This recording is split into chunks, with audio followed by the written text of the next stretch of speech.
Le droit du travail français, ça peut vite ressembler à un vrai casse-tête, pas vrai?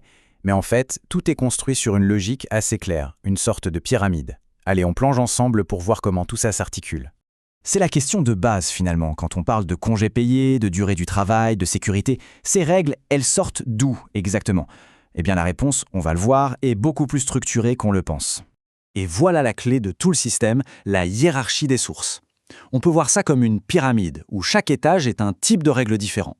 Le principe est super simple, un étage inférieur doit toujours respecter ce qui est écrit à l'étage supérieur.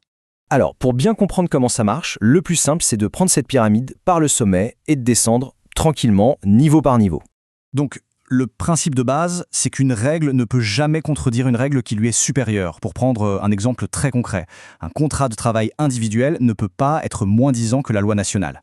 C'est ce mécanisme qui garantit qu'il y a un socle de droit commun pour absolument tout le monde. Regardons ces étages d'un peu plus près. Tout en haut de la pyramide, on a les traités internationaux et européens. Eux, ils fixent les très grands principes, genre l'interdiction du travail forcé. Juste en dessous, on descend d'un cran, on arrive au niveau national. Là, ce sont les lois votées au Parlement. Et enfin, tout en bas, à la base, on trouve le plus concret. Les accords négociés dans une entreprise et bien sûr, le contrat de travail.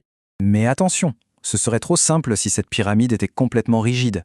Il existe une exception super importante, une sorte de joker qui vient mettre un peu de souplesse dans tout le système. Et ce joker, c'est le fameux principe de faveur. Qu'est-ce que ça veut dire? Ça permet à un accord d'entreprise, par exemple, de faire différemment de la loi, mais à une seule et unique condition. Il faut que ce soit mieux pour les salariés. Si la loi prévoit 5 semaines de congés payés, un accord peut en donner 6. Ça, c'est OK, mais jamais 4. Forcément, ça amène une question assez logique. Est-ce qu'un accord peut, dans certains cas très précis, être moins avantageux que la loi?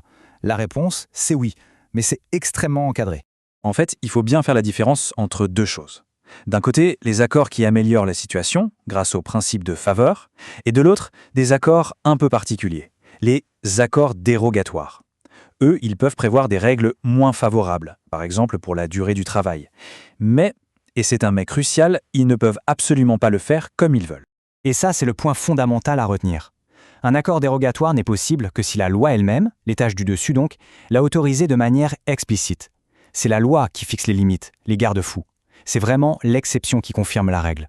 Bon, maintenant qu'on a vu la structure de la pyramide, passons à la façon dont les règles se fabriquent. Parce que oui, le droit du travail, ce n'est pas juste des textes qui tombent du ciel, ça se discute, ça se négocie. Le droit n'est pas seulement imposé par le haut, il est aussi négocié. Cette image l'illustre bien. Ce sont des gens, bien réels, qui se mettent autour d'une table pour adapter les grandes règles générales à leur situation concrète. Mais pourquoi négocier au juste? Eh bien, c'est assez simple. Les réalités d'une entreprise de la métallurgie n'ont rien à voir avec celles d'une start-up de la tech. C'est logique.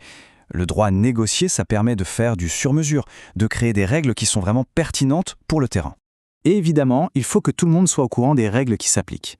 La loi oblige l'employeur à être très transparent là-dessus. C'est d'ailleurs pour ça qu'on doit obligatoirement trouver le nom de la convention collective applicable sur sa fiche de paye. D'accord, mais alors, qui sont ces fameuses personnes autour de la table de négociation? Qui a le pouvoir de discuter et de signer ces accords qui nous concernent tous? Ce tableau résume bien la situation.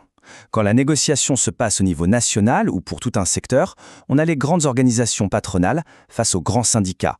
Et quand ça se passe à l'échelle d'une seule entreprise, c'est plus direct. C'est le chef d'entreprise qui discute avec les délégués syndicaux de sa boîte. Négocier, c'est une chose. Mais comment un accord devient-il vraiment officiel et valide? Pour ça, il y a des règles du jeu démocratique très précises. Pour commencer, un syndicat ne peut pas juste décider de négocier. Pour avoir le droit de s'asseoir à la table, il doit être représentatif. Et pour ça, il doit avoir obtenu au moins 10% des voix lors des dernières élections professionnelles. C'est le ticket d'entrée en quelque sorte. Ensuite, une fois qu'un accord est négocié, pour qu'il soit validé, la règle générale, c'est la majorité. Il doit être signé par un ou plusieurs syndicats qui, ensemble, représentent plus de 50% des voix des salariés. C'est la condition de base pour que l'accord s'applique. Mais que se passe-t-il si les syndicats signataires n'atteignent pas ce seuil de 50%? Est-ce que tout tombe à l'eau? Non, pas forcément. Il y a un plan B, et c'est là que le chiffre de 30% entre en scène. L'idée, c'est que si des syndicats qui représentent au moins 30% des voix signent l'accord, ils peuvent demander à ce que tous les salariés soient consultés directement. On organise alors un référendum dans l'entreprise. Et si la majorité des salariés votent oui, l'accord est validé. C'est une voie démocratique directe, ensemble. Donc, pour résumer le parcours d'un accord, d'abord, il faut être représentatif, avec plus de 10% des voix. Ensuite, on négocie. Et enfin, on valide, soit avec une majorité syndicale de plus de 50%, soit avec une majorité des salariés par référendum. Au final, ce qu'il faut vraiment retenir, c'est cette notion d'équilibre. Le système français, c'est un balancier permanent entre deux mouvements. D'un côté, une loi qui descend du haut de la pyramide pour protéger tout le monde, et de l'autre, une négociation qui remonte du terrain pour adapter les règles aux réalités quotidiennes. Et tout ça, bien sûr, ça nous laisse avec une question énorme pour l'avenir. Face aux nouvelles formes de travail, le télétravail généralisé, l'essor des plateformes, comment cet équilibre si particulier entre la loi et la négociation va-t-il devoir évoluer pour rester juste et efficace? C'est sans doute le plus grand défi du droit du travail pour les années qui viennent.